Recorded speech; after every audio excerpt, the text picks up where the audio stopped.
Judges 19. And it came to pass in those days, when there was no king in Israel, that there was a certain Levite sojourning on the side of Mount Ephraim, who took to him a concubine out of Bethlehem Judah.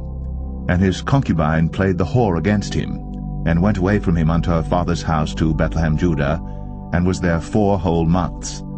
And her husband arose, and went after her, to speak friendly unto her, and to bring her again, having his servant with him, and a couple of asses. And she brought him into her father's house. And when the father of the damsel saw him, he rejoiced to meet him. And his father-in-law, the damsel's father, retained him, and he abode with him 3 days. So they did eat and drink and lodged there.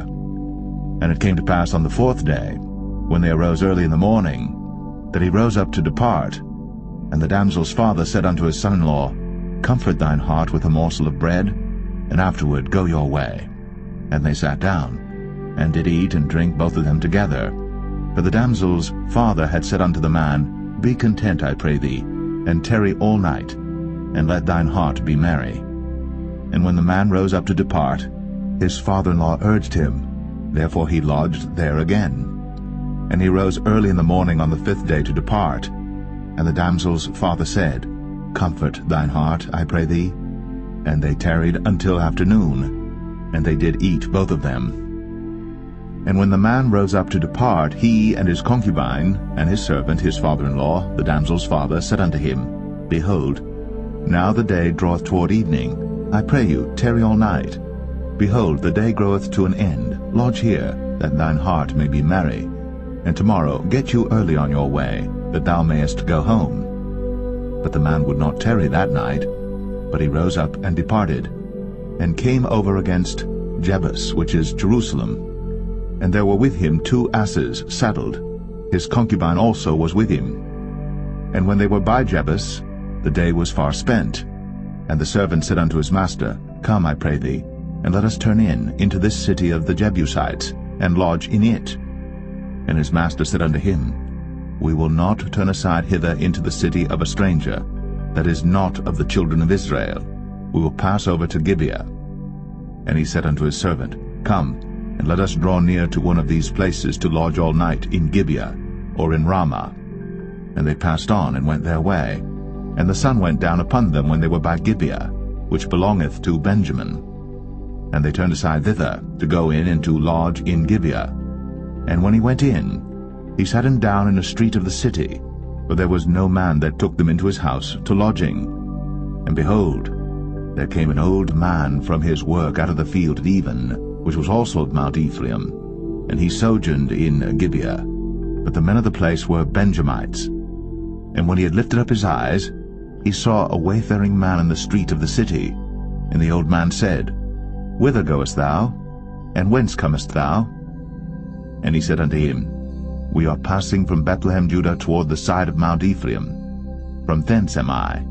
And I went to Bethlehem Judah, but I am now going to the house of the Lord, and there is no man that receiveth me to house. Yet there is both straw and provender for our asses, and there is bread and wine also for me, and for thy handmaid, and for the young man which is with thy servants. There is no want of anything.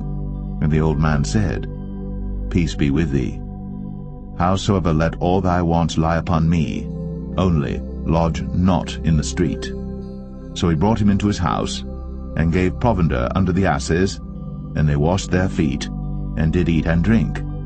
Now as they were making their hearts merry, behold, the men of the city, certain sons of Belial, beset the house round about, and beat at the door, and spake to the master of the house, the old man, saying, Bring forth the man that came into thine house, that we may know him.